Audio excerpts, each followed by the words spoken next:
So a while ago I was asked to do a video lecture on the Oedipus Complex. So I'm going to try to do that today. I'm going to be validating Freud's view that the Oedipus Complex is a universal complex with great significance for the psychology and the development of human beings in all times, places, ages. I'm going to defend that view.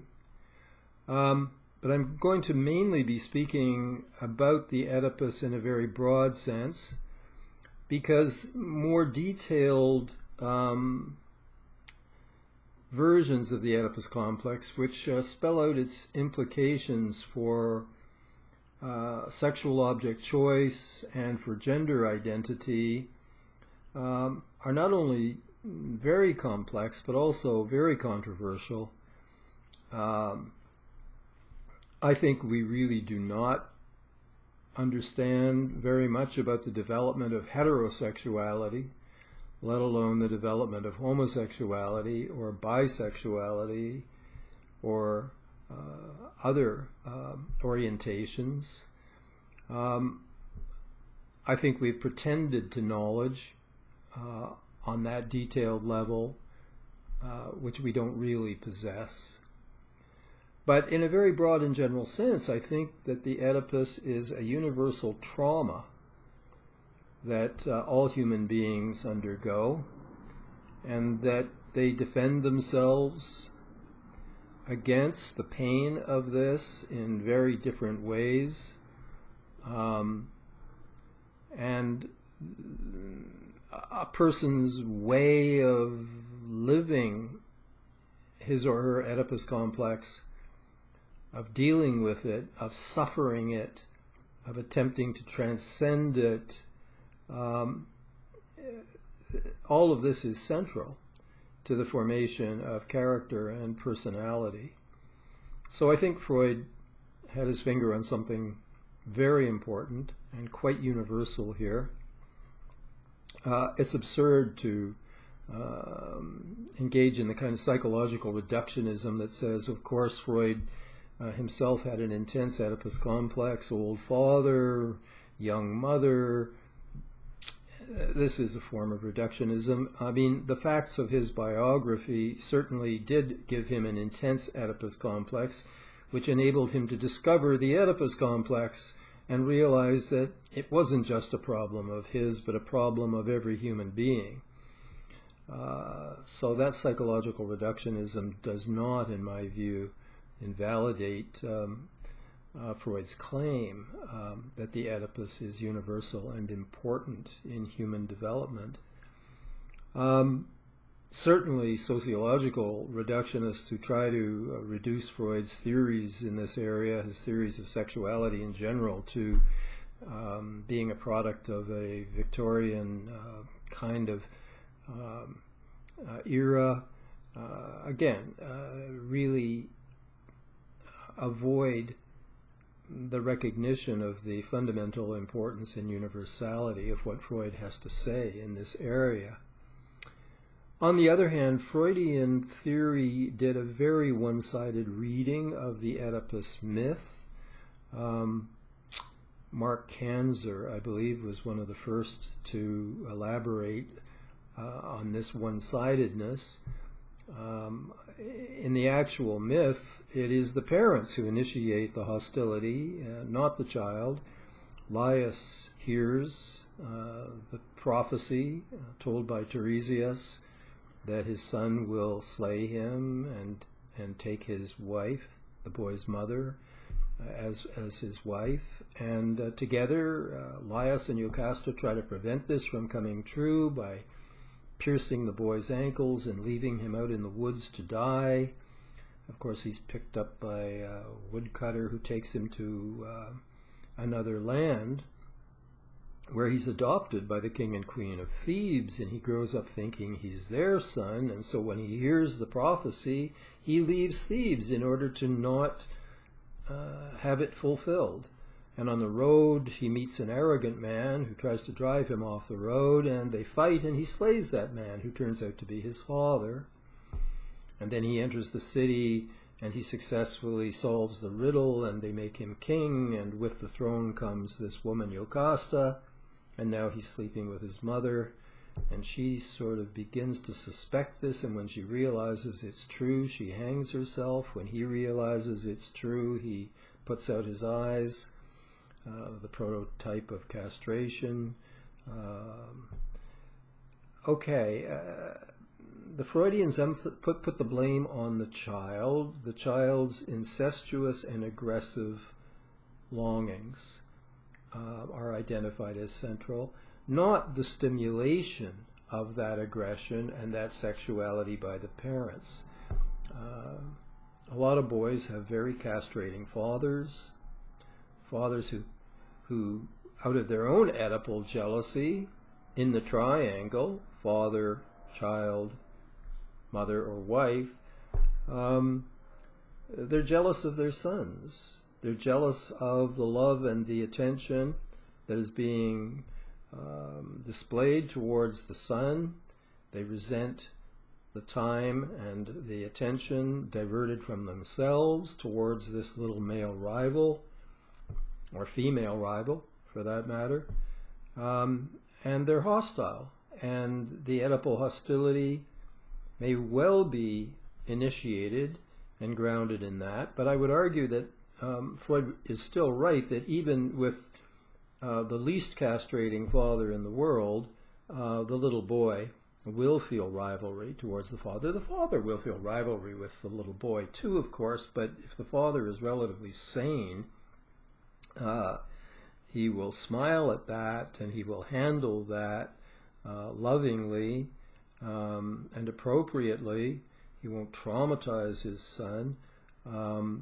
But even with the nicest father, the boy is going to have these rivalrous, envious and jealous feelings, and he will wish to possess his mother and have her exclusively, to be the exclusive object of her desire, as Lacan would say, to be the phallus for the mother, the phallus being the thing that she desires. He wishes to be the thing she desires. He wishes to monopolize her love and attention.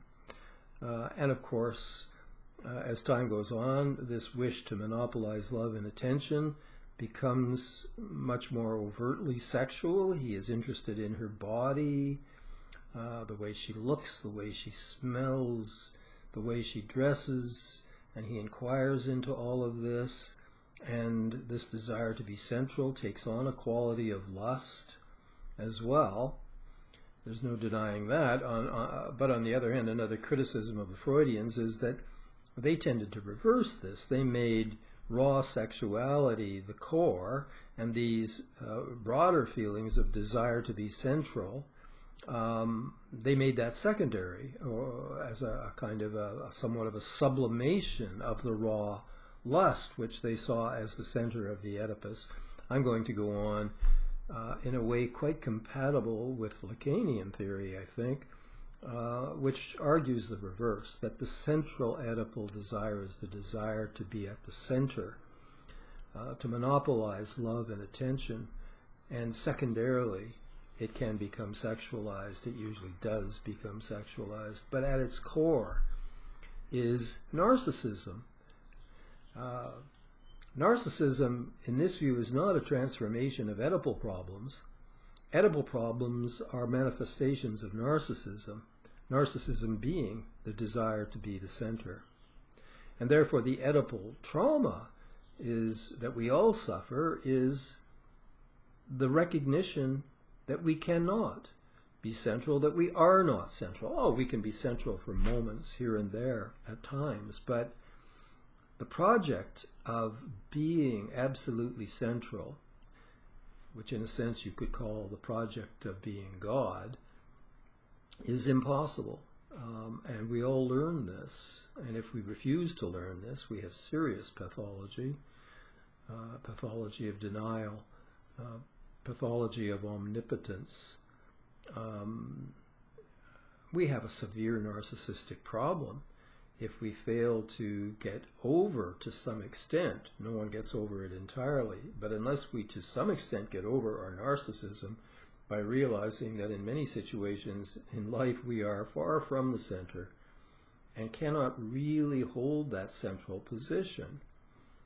I mean, in a good marriage, a good loving marriage, the two partners are relatively successful at giving each other a feeling of centrality, of fidelity, but we know how rocky that is. It's a balance, it's tenuous at best. Okay, so the one-sided reading of the Oedipus, which puts all of the blame on the child's hostility towards the rival parent and incestuous desire, overlooks the way that these feelings are intensified, stimulated by activities, inappropriate activities, by the parents. It's often pointed out that old men send young men to die in wars. The young men are going to take over and are going to be living and deploying their powers when the old men are weak and dying and dead. So there is this generational conflict. An old teacher of mine, Louis Foyer, wrote a great book called The Conflict of Generations, and he rooted this in the Oedipal dynamic. At the best of times, the parents will moderate and modulate and help the child overcome his inevitable Oedipal longings. But sometimes parents make it worse rather than helping the child begin to overcome his envy and his jealousy and his hostility in the face of this triangle. It's not a dyad, it's a triad. One day I make the discovery that I think she's looking and smiling at me, and then I realize, wait a minute, she's smiling at someone, at him, not at me. What am I? Chopped liver? And of course, sometimes it's not him, sometimes it's her, or it's one of my siblings, or it's her PhD thesis that she's writing that she seems far more interested in than me. One of the great contributions of Lacan is the metaphorization of Freudian concepts, so that we're no longer thinking only about the actual mother, the actual father. Sometimes I meet my father, and I meet the paternal no when I want to be in the bathroom with mother while she goes, and she says no and closes the door. And the bathroom door is my father, symbolically speaking, the paternal no. The boundary, the barrier. The Oedipal boundary or barrier is able to be placed by a woman, by the mother. The paternal function can be performed by the mother. Helps to have another around, but it can be performed by a woman. And now we're starting to get into those areas of the theory of the Oedipus complex in which I think not only do I have to become uncertain, but I think all psychoanalysts need to become quite uncertain. The whole idea that the boy wants the mother and hates the father, and ultimately in the Oedipal resolution submits to the father, says uncle, gives up, lets mother be fathers, resolving to get a woman of his own one day, and in the meantime he not only submits to father, but he identifies with father, and he internalizes the paternal law and forms this masculine identification with the father. And of course, the idea that was around for many years that with the girl it's just the reverse. Her desire is for the mother. She surrenders. Her desire, it was thought, her desire was for the father, mother is the rival, etc., etc. If Freud ever thought that, it was very, very briefly, because throughout the 1920s, he struggled to understand how the Oedipus complex works out in women, because, of course, their first object choice is the same as the boys. It is the mother. In their case, that is a homosexual object choice, and so Freud is trying to puzzle how is it that the girl, if she does, gets free of this homosexual Oedipal formation, and how does she switch over to taking the father and then ultimately men as her sexual object. And of course Freud knew she didn't have to. Many women do not. Society prefers women to switch to the, quotes, feminine position of desiring the male, but some women do not make that switch. They continue to desire the female, originally the mother, and some girls, when they do remain desiring the mother, feel considerable injury if mother desires a male, and some mothers do not. But if she does desire a male, the mother, then the girl feels deficient because she can't deliver what a male can deliver, a penis. We get into the whole controversy of penis envy, which, by the way, Freud did not generalize to all women. He talked about penis envy as a problem of this type of woman who, instead of switching to taking the male as her desired object, continues to desire the female, but comes to recognize that she can't be what the woman wants. And of course that entirely leaves aside the question as to whether that really is what the mother wants. The mother may have unconscious homosexuality, bisexuality, the girl will be reading that, and all of these other factors complicate this theory. So when we get into this kind of detail, the boy identifying with the father, the girl identifying with the mother, it's far more complicated than we thought. We know far less in this area than we thought we did. We don't understand how a person becomes heterosexual, let alone how they become homosexual. We have hypotheses, we have ideas, but I wouldn't say we have knowledge in this complicated field. But I think we do have knowledge that the universality of the Oedipus complex, it's a universal trauma, because in all times, all places, and all cultures, little boys and girls want to be central.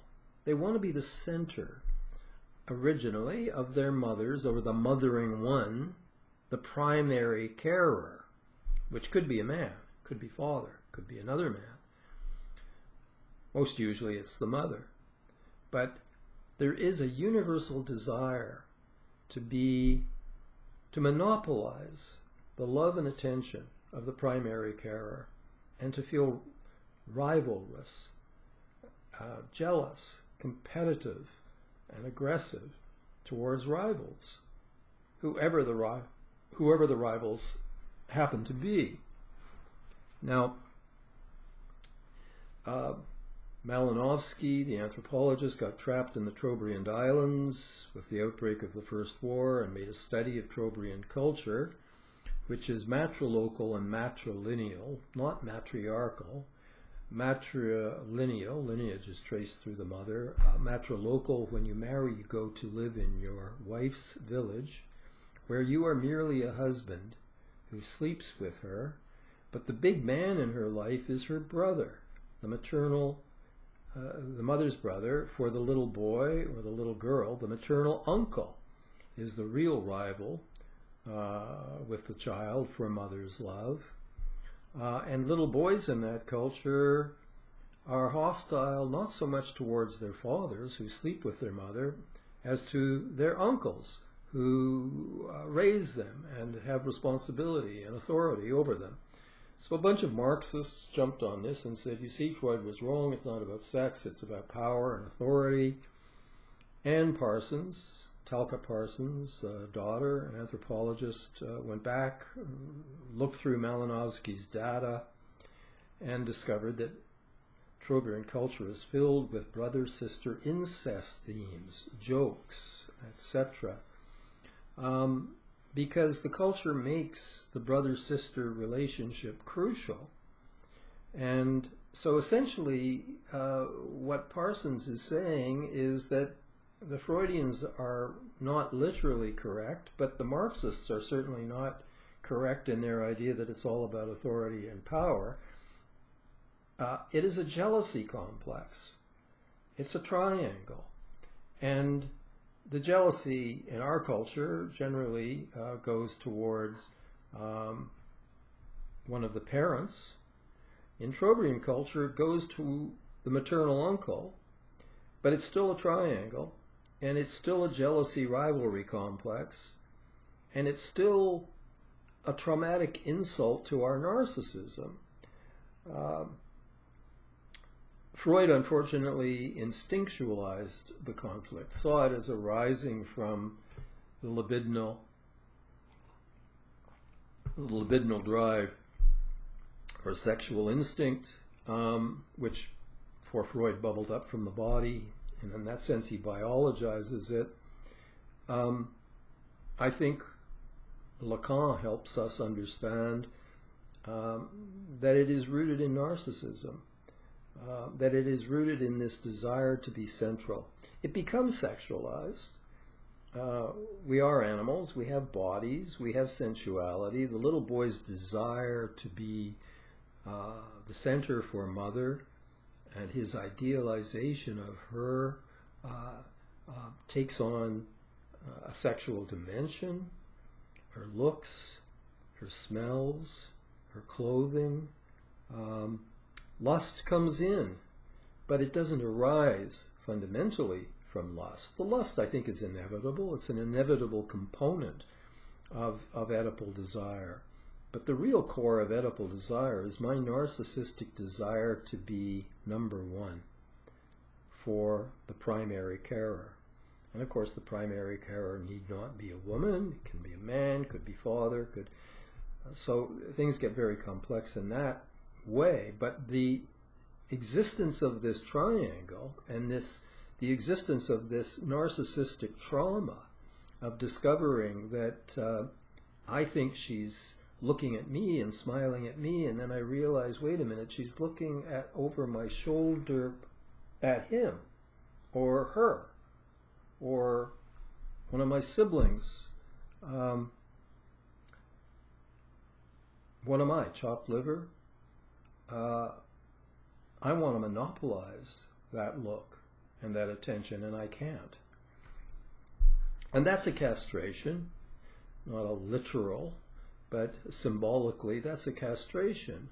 That's a defeat. My project, my narcissistic project of being number one is defeated. Now, it's not entirely impossible. In a good marriage, the partners give each other a good deal of the feeling that they are central for one another and faithful to one another. But that's a good marriage that manages this narcissistic quest fairly well. But even there, when children come onto the scene, it's modified. It's not just the child who asks, Mommy, who do you love best, me or Daddy? Daddy is probably asking the same question. And at times it will be Mommy also who's asking that question.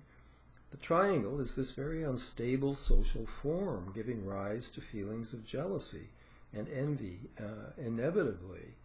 I recently became a grandfather, and my wife's devotion to this little boy at times sparked some jealousy in me. Now, I'm mature enough to not act out on that, but I certainly am honest enough to recognize it. She adores him. Well, periodically she will remind me that she adores me too, which is good. So these feelings can be handled in a way that makes them livable, but they're universal. This is part of what we have to struggle with as human beings. This is a central part of universal human psychology. Feelings of jealousy, rivalry, the recognition that we can't always be number one. People who don't want to come to terms with this, people who don't want to learn how to bear it,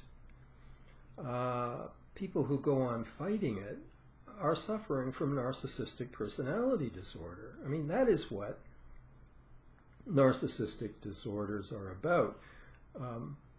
They're grounded in trauma, the trauma of the universal Oedipus complex. I mean, a lot of the self and relational analysts also think that narcissism is rooted in trauma. The only problem is that they're focused on other forms of trauma, a depressed mother, the death of a mother, an excessively harsh and rivalrous and authoritarian father, this kind of thing. They don't want to talk very often about this universal trauma, which of course is added to and exacerbated by these other forms of trauma arising from inadequate, deficient parenting or other events. But even without any of that extra stuff, the Oedipus is traumatic in and of itself. So it's enough to make us drive us a little mad. Human malaise, Freud talked about human malaise. That is a level of frustration and suffering that is nobody's fault. He didn't use the word existential, but I think that's what he meant. The human condition, human malaise, intrinsic frustration, the pain of being human. We know we have to die. We know we can't always be number one. We can't always be the center. This is painful. We have to live with this. We have to somehow find a way to bear it.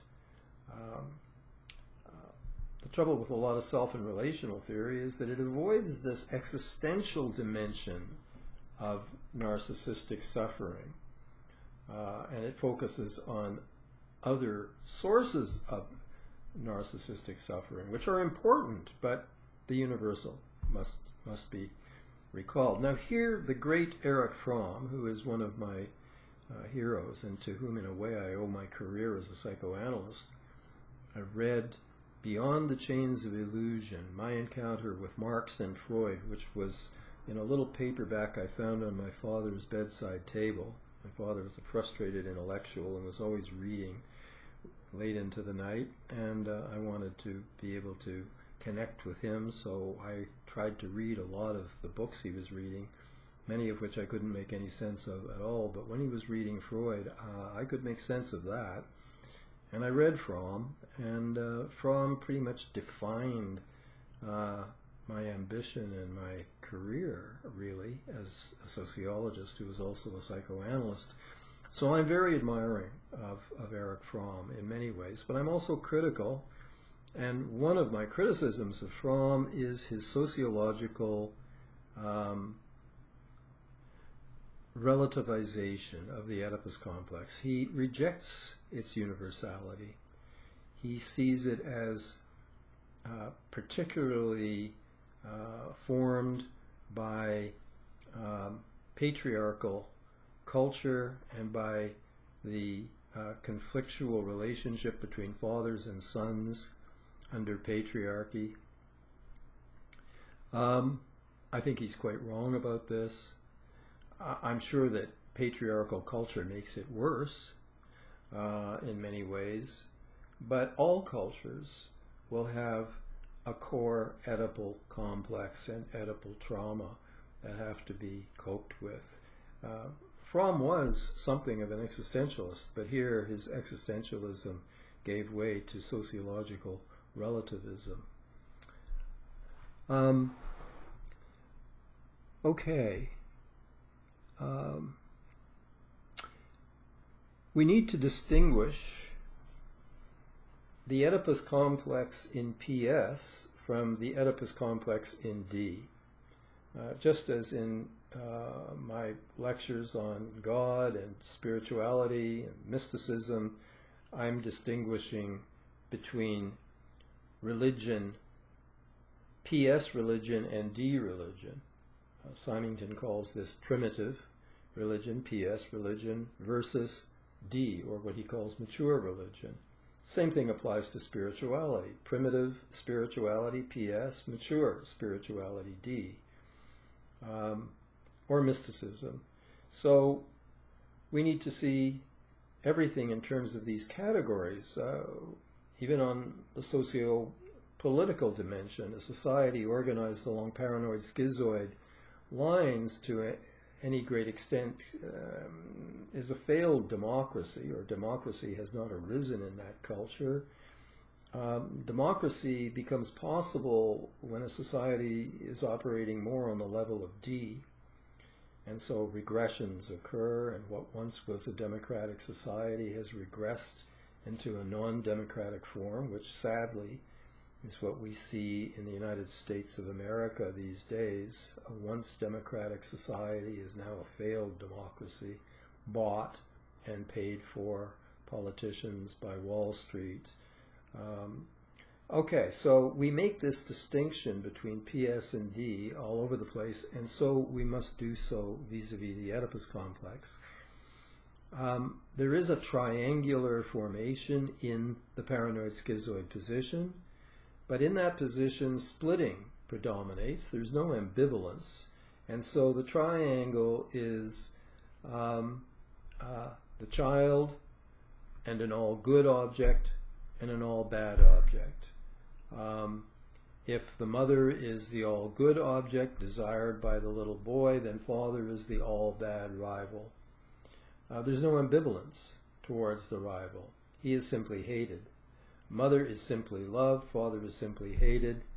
You want to get rid of your rival. If you were powerful enough to do so, you might actually kill him or her in this triangle.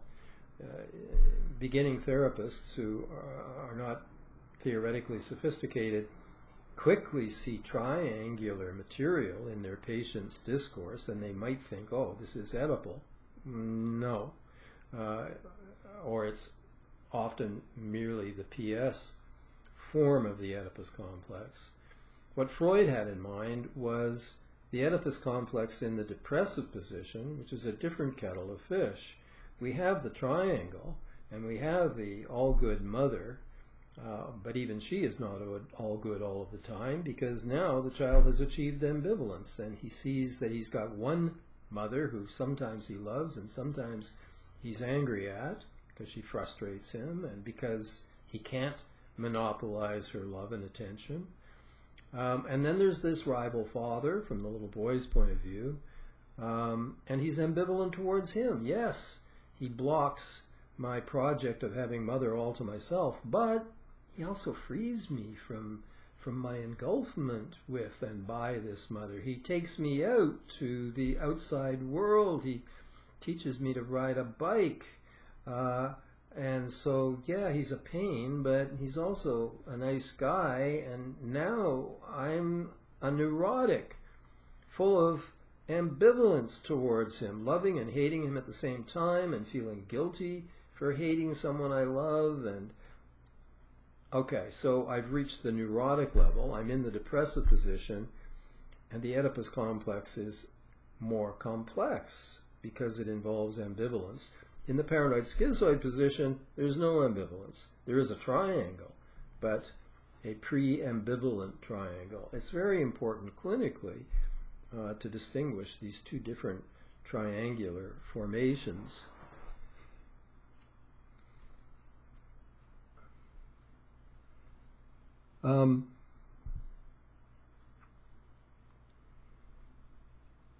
I've said that I believe the Oedipus is universal, and so is the jealousy and the rivalry and the anger and all of the rest of it. what then do we make of today's fad, the popularity of so-called polyamory? Well, I think it's absurd. I think these are people who are engaged in massive self-deception. Nothing new about self-deception. People get committed to an ideology, and they repress or deny or evade everything that contradicts their ideology. They get rid of their own feelings if they contradict their ideology. So there's nothing new in this. So I know of a young man who has a girlfriend who's really into polyamory, and he claims to her and to himself to subscribe to this, but every time she's with another man, his heart is breaking, and he's doing his best to not know this, to deny it. He's busy repressing all of the, quotes, inappropriate jealousy and possessiveness and rivalry, and he's driving himself to a breakdown because of the self-denial that his commitment to her and his attempt to commit himself to her ideology and make it his. Now, of course, she may well be doing the same thing. I don't know. That's a whole other kettle of fish. But I'm simply saying that envy, jealousy, rivalry are a part of the human condition. And wherever you love, with any degree of intensity, you wish to possess. Now, of course, there are degrees of possession. I deeply love my wife, and I'm quite possessive of her. I want her having nothing to do with other lovers. But I make an exception for my grandson. She can love him all she wants, and I make exception for her children, and I make an exception for her parents and her close friends, because I'm not a lunatic. I'm not that narcissistic. I don't always have to have her all to myself, but in certain ways I do have to have her all to myself, and that's my Oedipal desire and my rivalry and my wish to set a boundary and have her maintain that boundary as I maintain the boundary. Polyamory, being free, transcending such feelings as jealousy and possessiveness, it's a myth. It's a myth, and these people are headed for trouble emotionally. Okay, that's my view about that. Perversion. Well, the best book that I've read in years about perversion is by the Italian analyst Sergio Benvenuto, called What is Perversion? He synthesizes the earlier work by Robert Stoller, Masood Khan, and Lacan, and he puts together a really fine understanding of perversion, which for Benvenuto and for us today should not be a negative term. He points out that most successful perverts regard their perversion as a masterpiece, like an artistic masterpiece. Why? Because if it's a successful perversion, it leads to tremendous sexual excitement and fulfillment, but in a way that hurts nobody, that is not imposed aggressively on anyone, that does not lead to physical or social pain.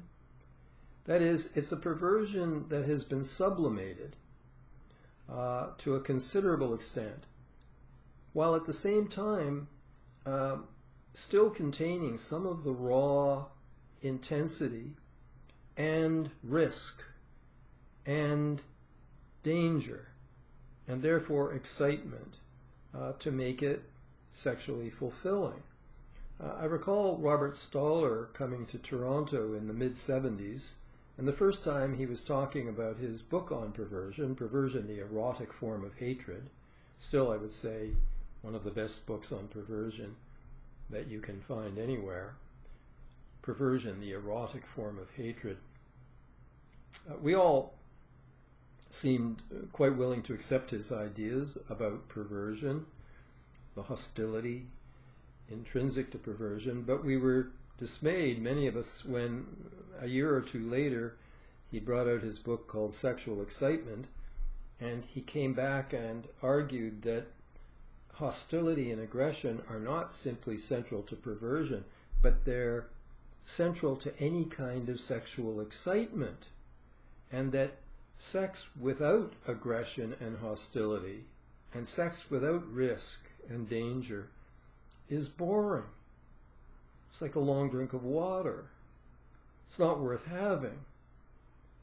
So Stoller was arguing that transgression, in some sense, is central to good sex. Benvenuto would certainly agree, but it's how the transgression is lived out. It could be lived out entirely in fantasy. There are two people married, having normal sexuality, normal sex, but what's going on in their minds? What kinds of fantasies are exciting them? Whether they're talking about their fantasies together or not is another matter. Someone, was it Benvenuto? Well, I think it was originally Freud who pointed out that when two people are in bed, there are at least 4 people in bed, if not 8.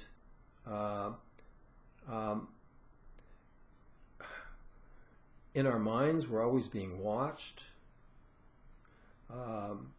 I'm in bed with her, and she is her, but she's also my mother on some level of fantasy. Who am I? I'm me, but who else am I in fantasy for her? Well, this just becomes more and more elaborated. We have sex in the bedroom with the door closed. Why? Who are we shutting out? Who are we imagining might be excited by seeing or outraged by seeing?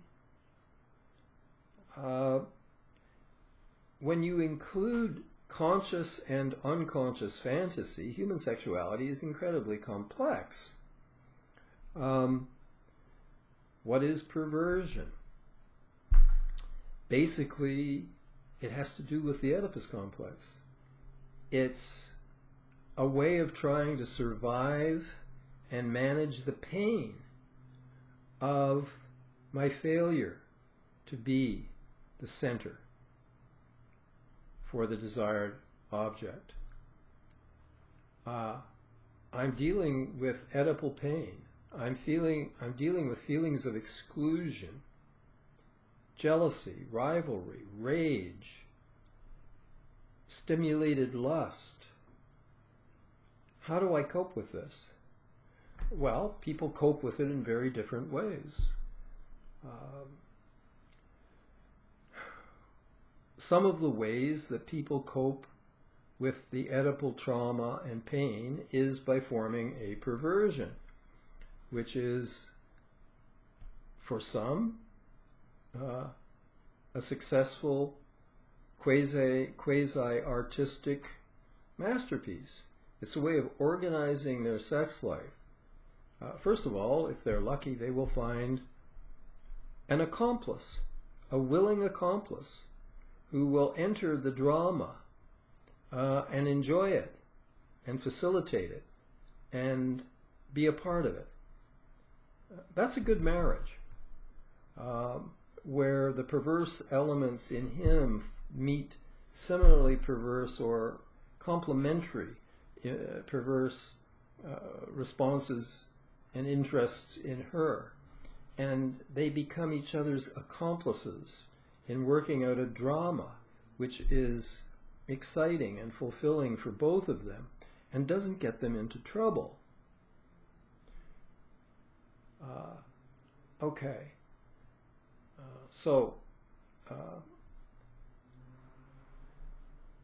Well, there's so much more to be said about perversion. This talk is about the Oedipus Complex. I highly recommend Benvenuto's book for those who are interested in pursuing the subject of perversion in greater detail.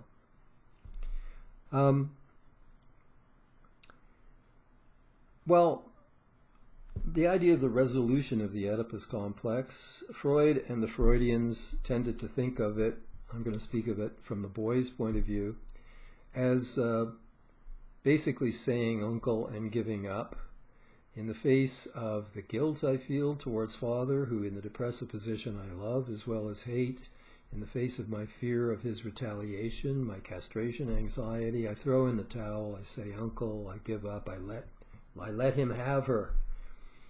I knuckle under to him, and I identify with him, and I internalize his law. I internalize the paternal law. I identify with the father. This supports my masculinity. I think this is a mistake. I think this identifies masculinity with submissiveness to male authority. And I think you could paint a pretty accurate picture of mainstream Freudian psychoanalysis. The IPA, for example, as a kind of club formed for many years, predominantly by men, submitting to Freud's authority. I mean, if you didn't, like Jung or Adler, or you got thrown out, if you did submit, you were accepted but held in contempt by Freud for submitting.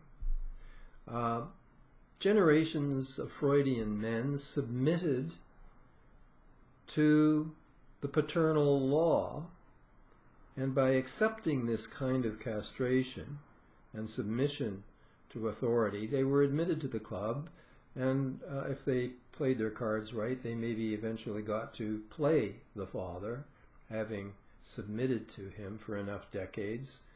So this is a patriarchal, hierarchical, essentially sadomasochistic structure. It's a master-slave dialectic. And this, to me, has always been an offensive notion of masculinity as submission. I think it's unhealthy. With Hans Lowald and Eli Sagan, I have always advocated a very different model of mental health in this area. It's not submission to the father and identification with him in this submissive way. It's finding a way symbolically to kill him, because men mostly outlive their fathers. It's a matter of finding a sublimated way to kill him. Now this will involve guilt, because we also love him. But we don't submit to him. We choose our own way. We find our own path. This is not literally killing him. He may not feel killed at all. He may feel proud. My father did not feel killed when I opted out of medical school and got a PhD and became a tenured professor. He was proud as punch. I felt I was killing him, but I wasn't. On some level of my unconscious, I was a parasite, and I chose my own path, and I'm glad I did. I became an independent male. I've never been happy with the IPA. I'm critical of it in many ways. I'm critical of this whole notion of masculinity as formed through submission to the father, through renunciation. Freud was big on renunciation of Oedipal desire. Well, I've talked about the father aspect. How about the mother aspect? Do we overcome the Oedipus by renouncing our desire for the mother? Renouncing our incestuous desire? No. We find a way of having her, symbolically. My wife happens to look very much like my mother. I found a way of fulfilling my incestuous desire, not literally, not with my literal mother, but with a woman who unconsciously represents for me the desired mother. I think it's a good idea to desire your wife, and your first desire was for your mother. There are these sad cases of guys who can't deal with their incestuous desire except by negating it. So they choose not a woman like their mother, they choose a woman who in some ways is the opposite of their mother, and they will seldom ever be happy with her. Because deep down they want their mothers. Even though on some other level they may very much hate their mother, but that's the Oedipus complex. We have to find some way of coping with it. In some ways, work out better than others. What do we do in psychoanalysis? We review the ways we've tried to cope with this narcissistic trauma. And are these ways that we chose, are they working for us? Do they need to be altered? Can we improve them? Are we paying too high a price for the attempted solution that we worked out? Okay. Well, there's so much more to be said about the Oedipus complex, Oedipal dynamics, quotes perverse attempts at solutions of the Oedipal dilemma, but I think I've covered the main points that I wanted to address today.